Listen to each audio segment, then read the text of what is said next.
Olá pessoal, tudo bem? Aqui quem vos fala é o pastor Adomir Júnior. Estamos hoje no dia 26 de dezembro de 2022. Estamos chegando no final do ano e viemos de uma data tão importante que é o Natal.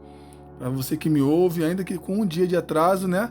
Feliz Natal e um próspero ano novo que se aproxima. E lembrando que Jesus é a nossa única esperança. Domingo nós comemoramos o nosso simbólico, uma data simbólica do nascimento de Jesus, e nós precisamos sempre, não só no dia 25, nós precisamos relembrar e lembrar e trazer à memória a importância de Cristo. Estávamos perdidos, condenados, já subjugados à morte eterna. Mas quando Jesus se entrega, quando ele se dedica a essa obra expiatória e nasce e vem como um homem, é o Deus encarnado e segue o seu curso histórico de vida, e ele vai morrer na cruz do Calvário, ressuscitar ao terceiro dia, ele é a esperança do mundo, ele é a nossa única e suficiente esperança. Louvado seja o nome dele, de Jesus Cristo, nosso Senhor, pelo seu nascimento, porque estávamos perdidos e afastados. Hoje nós nos encontramos nele e fomos achados nele. Hoje ele é o nosso Senhor e Salvador. Amém? Hoje nós vamos fazer o devocional do Apocalipse, é o último livro das Escrituras Sagradas. Estamos chegando no final do nosso plano bíblico de leitura anual.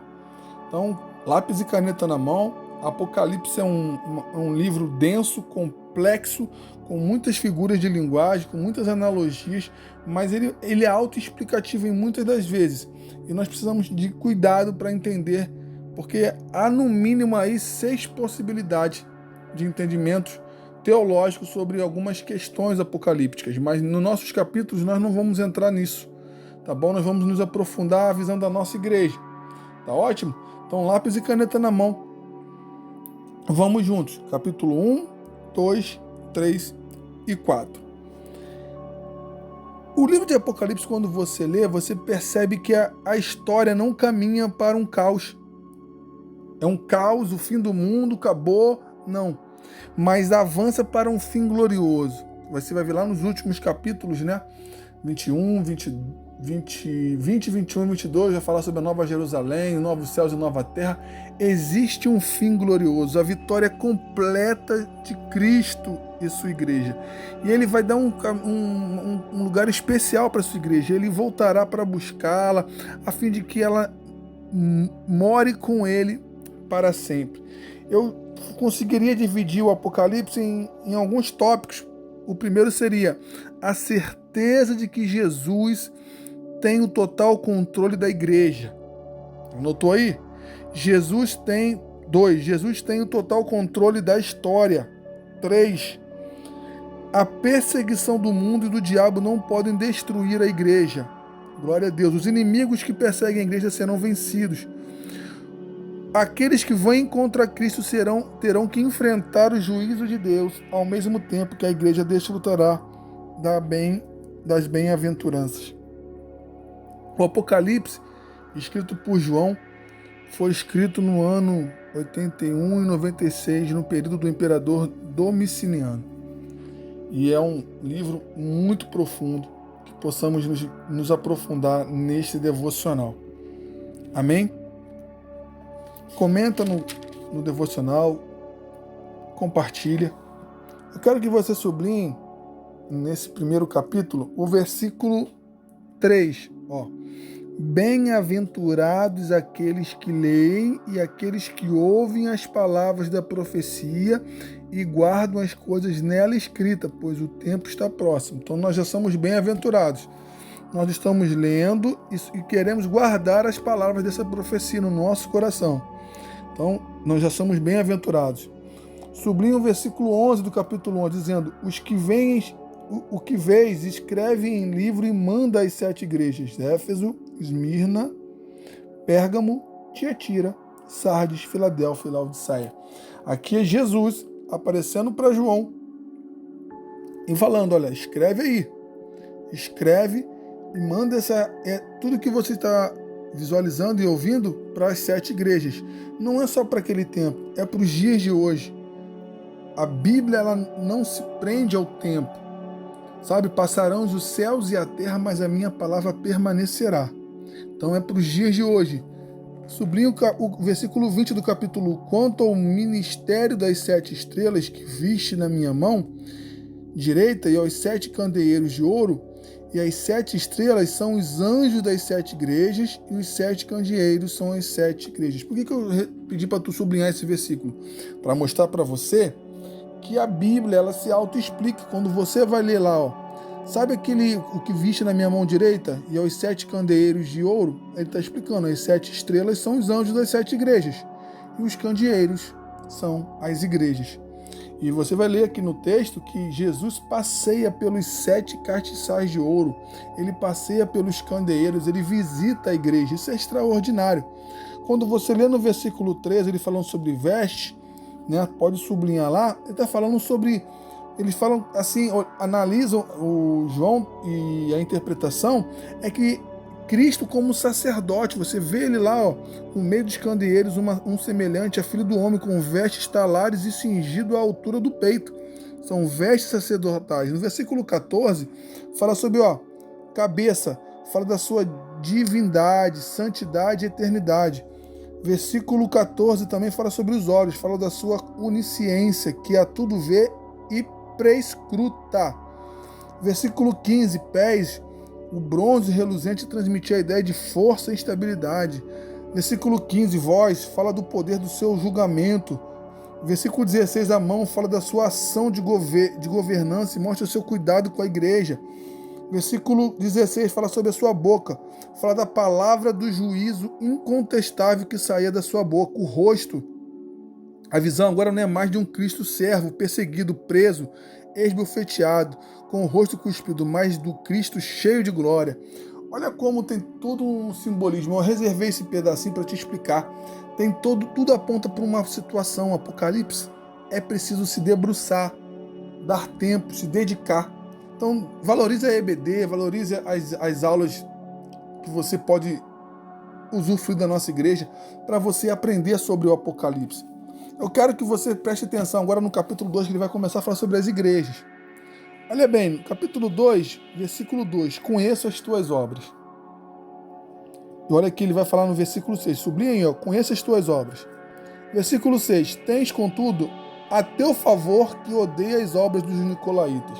Isso aqui é interessante. Tu vê que Deus ele tem um cetro de ferro, ele é o pêndulo da equidade, a balança da justiça. Ele conhece as tuas obras e tens a teu favor. Ele sabe o que tem contra e o que tem a favor. Ele não deixa nenhum inocente se passar por culpado. É plena verdade, não é isso? Olha o que ele falou aqui, ó. A teu favor que odeias as obras dos nicolaítas.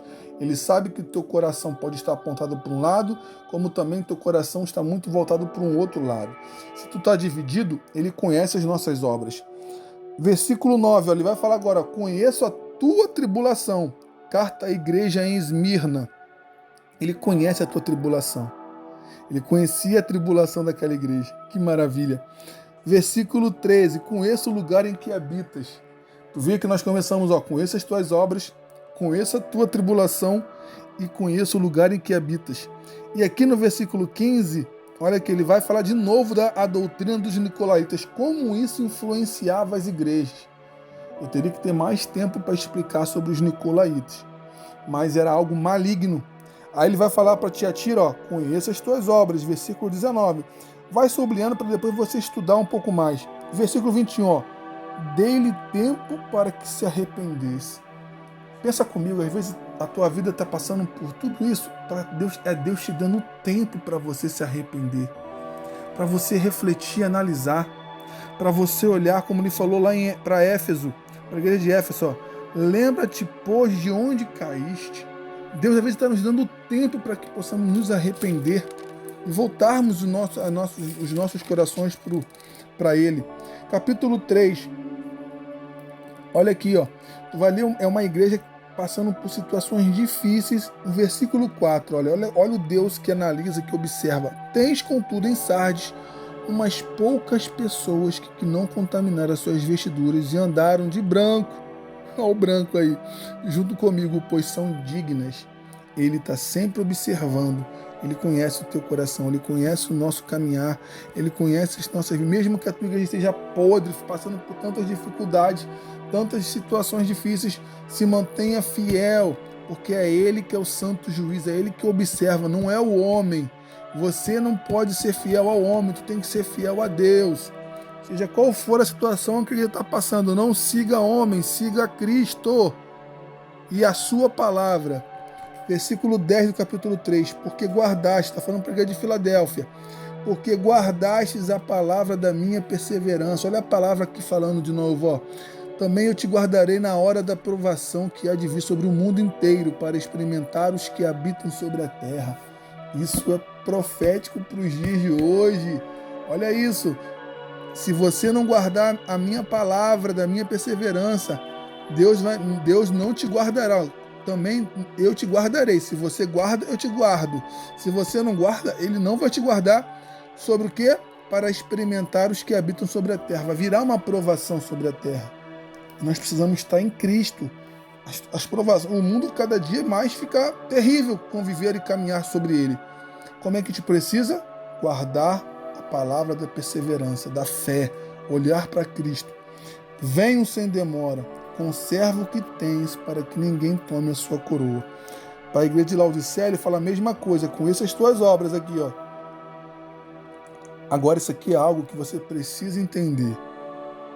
Esse Deus de amor, que muitos se falam aí, que o amor incondicional, ele não é uma mentira.